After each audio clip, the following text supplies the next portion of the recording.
Man, I love the atmosphere of the United Supermarkets Arena. I'm so thankful for our students. I mean, I'm so glad they get to enjoy games like this. I mean, I played in the Big 12 and had the student section of the Red Raiders right next to me saying things that my mom wouldn't approve of.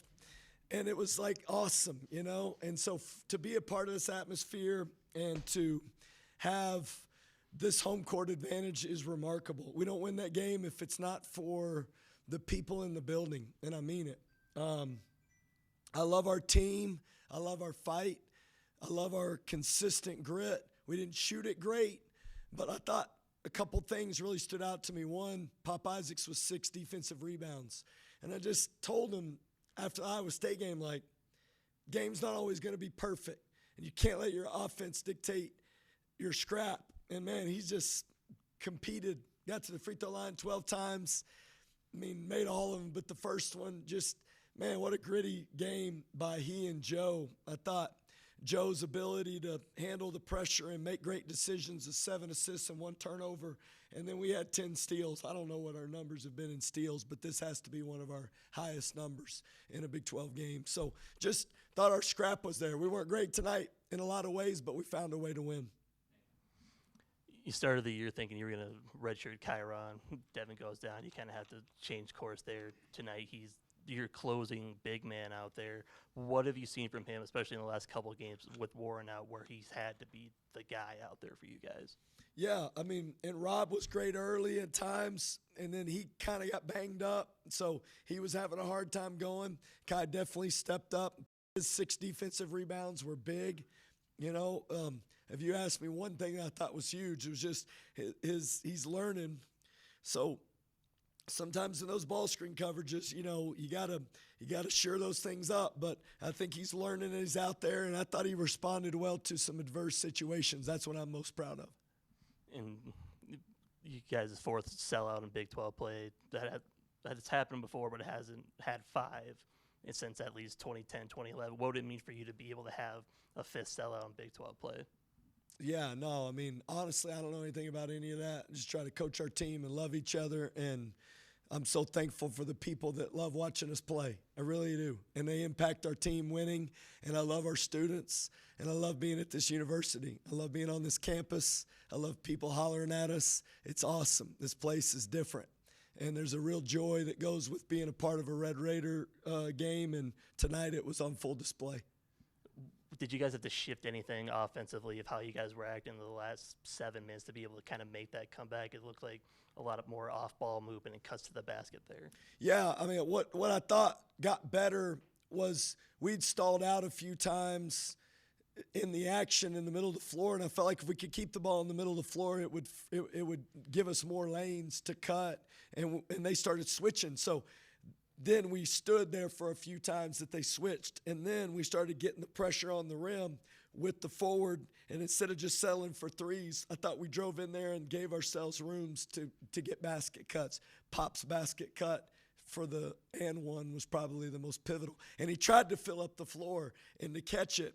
And then Peavy jumped out and denied it, and Pop just made a great play. And Joe found him at the right time, and great cut for an and one.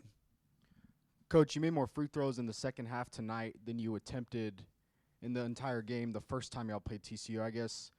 Even without Warren tonight, I guess, how much more did you emphasize wanting to be aggressive and try to get to the lane and draw fouls? Well, they were talking to each other in the timeouts, and Joe was kind of the one catalyst of it, right? Hey, man, we were missing some open threes late. Thought we had a few good looks, and we just missed them. And he was saying, like, cut and drive it, and let's put pressure on the rim. And I did feel like that there was a more attention to it. But a lot of it was just, you know, given what the defense, you know, tries to take away, you gotta create opportunities. And that's a great defensive team. They're long, man, they're big at a lot of different positions. And I did feel like our attack and our ability to get to the free throw line was the difference in the game offensively. And you touched a bit on Kyron already, but, I mean, you've talked all season about wanting to find more depth and, you know, trying to extend the bench a little bit. How big has it been for him and Robert to really kind of grow up the last couple of weeks as you get into the, you know, as we're getting closer to postseason play? Yeah, well, honestly, if you look at the analytics of the games, I mean, they haven't had great ratings for the game, but their impact and their ability to learn what it takes to win keeps improving. You know, I mean, they like today, it just felt like when we needed a couple defensive rebounds, Kai came up with them at the end. That's what I love about what he was doing. And, you know, his focus wasn't on scoring, even though he made some impact, and I thought he made some great offensive plays. But his ability to be solid in these moments really can be a game changer for us moving forward. When did you know that you guys might be as good as you are now? I mean, the truth is, I've said this from the summer. You can go back and listen to it. We can really shoot the basketball, like really shoot it. And we're one of the best three-point shooting teams in the country. And our guys love to play basketball. They love it. The one thing I was concerned about was our physicality. I thought like our vertical rim presence, our team speed was really significant. I just was like, how are we going to rebound? Because we don't have naturally physical guys. You know what I mean?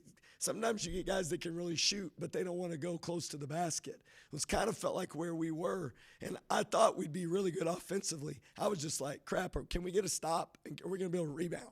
And it's been our deal all year long, but these guys love playing basketball. So I think when you get in these games, I've never questioned their fight, though. This team loves to compete. They love to play basketball, and they love each other, which overcomes a lot, and it took a lot tonight to overcome it. Coach, you kind of just hit on it, but you give up 21 offensive rebounds throughout the night, but it felt like you really shored it up in the last 6 to 7 minutes. You're able to get some stops and get in transition the other way.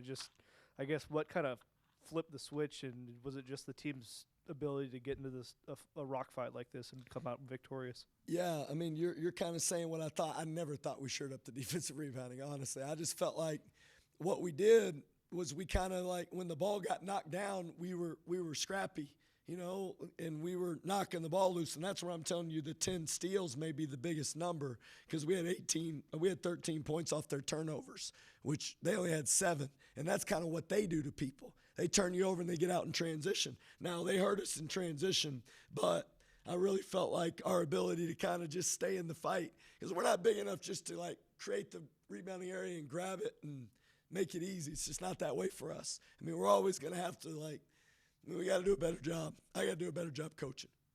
And I guess with just the way that this team was able to come out with this win, and you've done it all year coming out with these close wins at home, you talk about the environment and just everything that goes into winning a game like this, but what's the impact and the outlook on the getting to the postseason and obviously looking ahead to March? I know you're probably not going to look further than Saturday, but yeah, no, I mean our team knows what it is. I mean we've got a real plan to how we're attacking this, and we really invest in each other every day, and we put ourselves in the best position to get better. That's all we care about. Honestly, that's all we care about.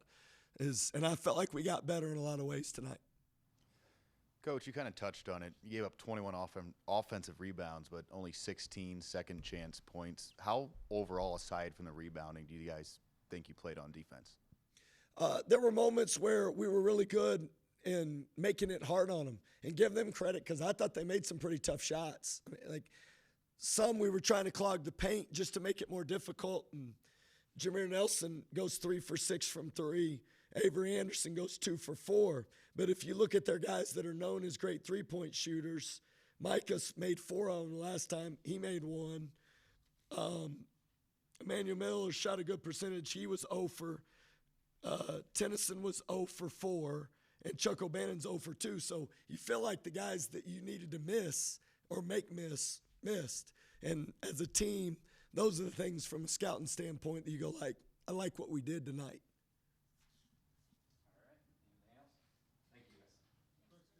All right. Thank y'all.